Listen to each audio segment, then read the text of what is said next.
Lo tahu nggak, kenapa selembar kertas ini, yang ukurannya segini, yang bahan dasarnya ya kertas, bisa lo bawa ke warung dan balik lagi bawa nasi goreng? Coba bayangin, kertas ini nggak bisa lo makan, nggak bisa lo pakai buat berteduh. Secara fisik, ini nggak berguna sama sekali. Tapi entah kenapa, lo kasih ke kasir minimarket dan dia kasih balik snack sama minuman. Kenapa?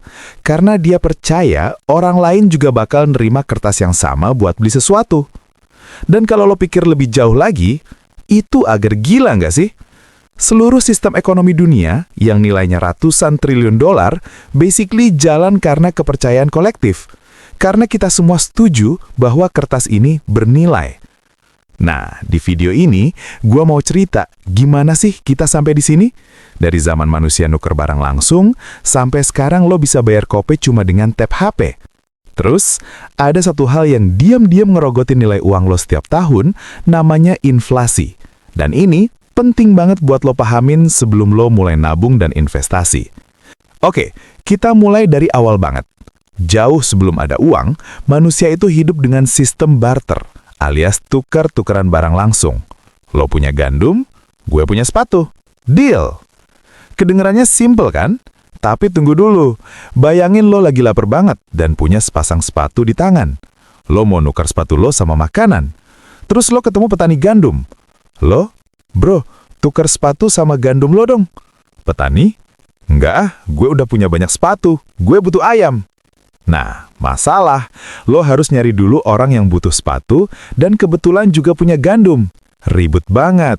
Istilah kerennya, double coincidence of wants. Dua orang harus kebetulan pengen persis barang yang satu sama lain punya. Susahnya minta ampun. Nah, manusia mulai cerdas. Mereka mulai pakai barang-barang yang semua orang mau sebagai alat tukar perantara. Jadi nggak harus langsung tukar barang ke barang.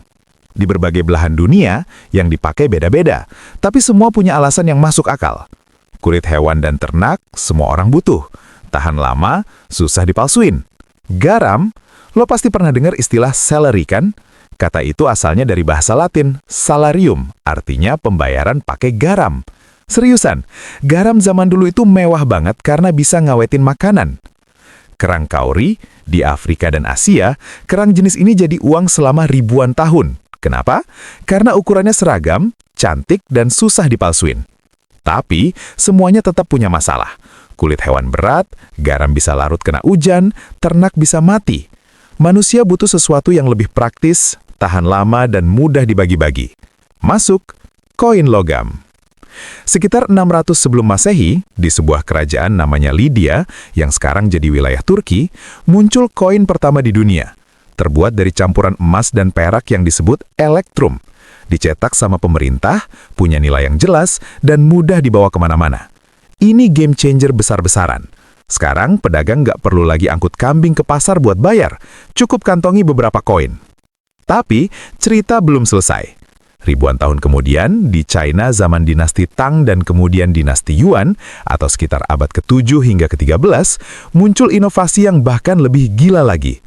Awalnya, pedagang China nggak mau repot bawa koin banyak-banyak saat berdagang jarak jauh. Jadi mereka titip koin ke bank dan dapat selembar kertas sebagai bukti titipan. Kertas itu bisa ditukar kembali dengan koin di mana saja. Lama-lama, kertasnya sendiri yang jadi alat bayar. Nggak perlu repot balik ke bank lagi. Marco Polo, penjelajah Italia yang datang ke China sampai syok melihat ini. Di bukunya, dia nulis kira-kira begini.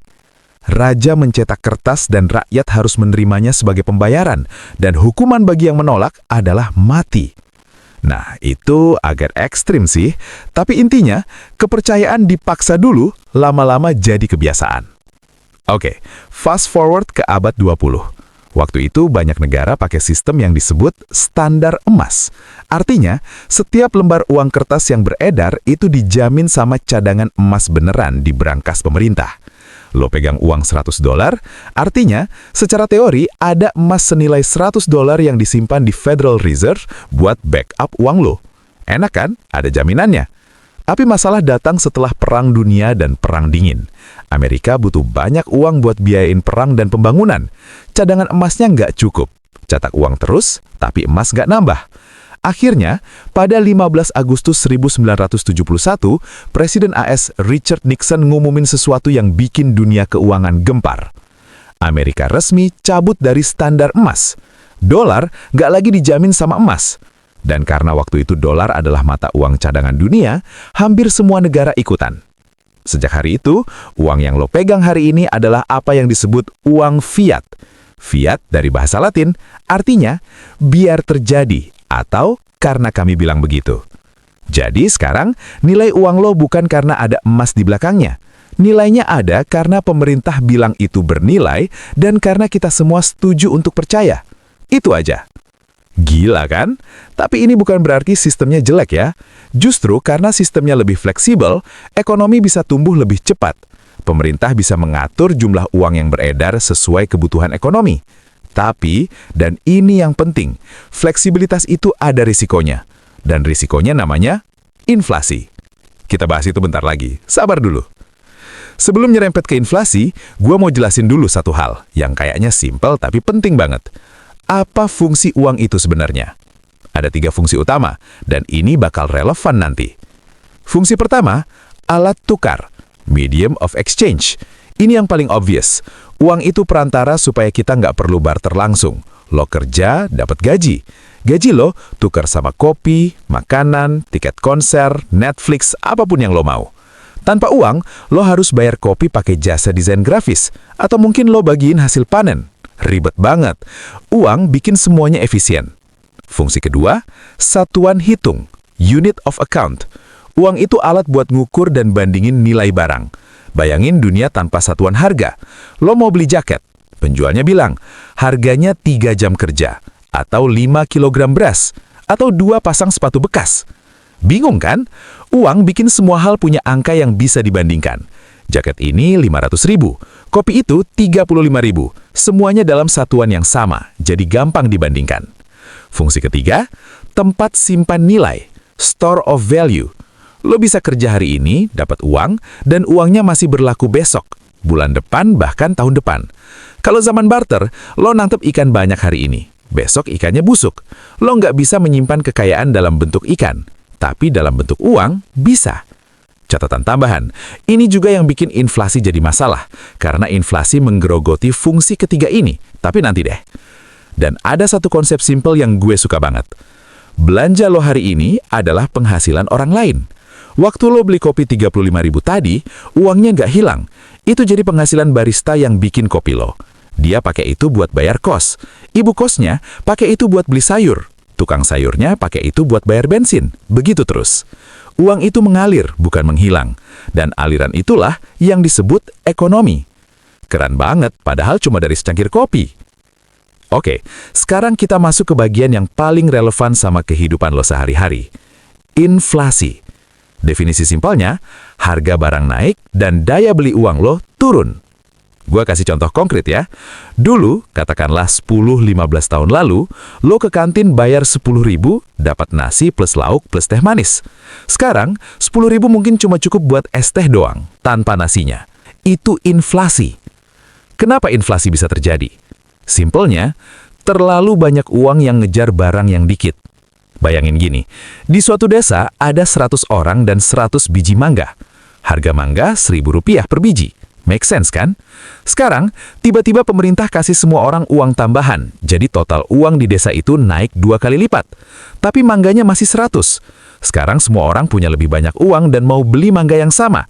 Penjualnya sadar, dia naikin harga. Harga mangga jadi Rp2.000.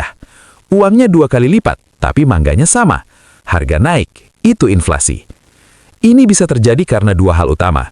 Pertama, pemerintah cetak uang terlalu banyak. Ini yang paling sering jadi bahan debat. Kalau pemerintah cetak uang berlebihan tanpa diimbangi pertumbuhan ekonomi nyata, uang yang beredar jadi terlalu banyak dan nilainya turun. Yang kedua, suplai barang terganggu. Ini yang terjadi pas pandemi. Pabrik tutup, rantai distribusi kacau, barang-barang susah didapat. Barang jadi langka relatif terhadap uang yang ada. Harga naik. Oke, ini bagian yang mungkin bikin lo sedikit kaget. Inflasi itu nggak selalu jahat. Serius, para ekonom dan bank sentral dunia, termasuk Bank Indonesia, sebenarnya punya target inflasi. biasanya sekitar 2-3% per tahun. Mereka secara aktif menjaga supaya inflasi ada di angka itu. Karena inflasi yang rendah dan stabil itu tanda ekonomi yang sehat. Logikanya gini, kalau lo tahu harga barang bakal naik tahun depan, lo lebih termotivasi buat belanja atau investasikan uang lo sekarang daripada cuma diumpetin di bawah kasur. Dan kalau orang-orang belanja, bisnis jalan, orang-orang kerja, ekonomi bergerak. Kebalikannya disebut deflasi, harga barang turun terus. Kedengarannya enak, tapi ini justru berbahaya. Kalau orang tahu harga bakal turun, mereka tunda belanja, bisnis sepi, PHK terjadi, ekonomi macet. Ini yang terjadi di Jepan selama bertahun-tahun, disebut the lost decade. Tapi, kalau inflasinya kelewatan, ini yang bikin sakit kepala. Sisi buruk inflasi tinggi, tabungan lo nilainya mengecil diam-diam. Lo nabung 10 juta sekarang, tahun depan uang itu masih 10 juta secara nominal, tapi daya belinya berkurang. Yang dulu bisa beli 10 item, sekarang cuma bisa beli 9. Nilai real tabungan lo turun, padahal angkanya kelihatan sama. Ini kayak langganan streaming lo yang pelan-pelan naik tiap tahun. Dari 54.000 jadi 65.000 sampai sekarang entah berapa. Lo bayar lebih tapi dapat layanan yang sama. Itulah rasanya inflasi terhadap uang lo. Harga jadi nggak masuk akal. Inflasi tinggi bikin planning keuangan susah. Gimana mau nabung buat beli rumah kalau harga rumah naik lebih cepat dari kemampuan lo nabung?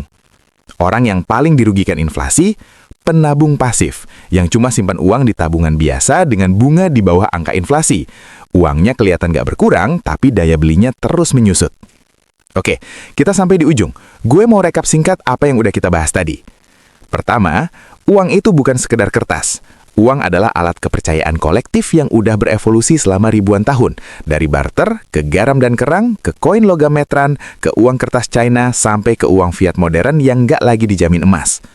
Kedua, uang punya 3 fungsi utama, alat tukar, satuan hitung, dan tempat simpan nilai. Dan semua itu berjalan karena kita semua setuju untuk percaya. Ketiga, inflasi bukan sekedar harga naik. Ini adalah fenomena yang mengubah nilai real dari setiap rupiah yang lo pegang. Inflasi moderat itu normal dan sehat, tapi inflasi tinggi itu diam-diam maling daya beli lo. Dan kenapa ini penting buat lo yang lagi di usia 20-an atau 30-an? Karena waktu adalah aset paling berharga yang lo punya sekarang. Semakin lo ngerti cara kerja uang dan inflasi, semakin cepat lo bisa ambil keputusan yang beneran melindungi dan menumbuhkan kekayaan lo.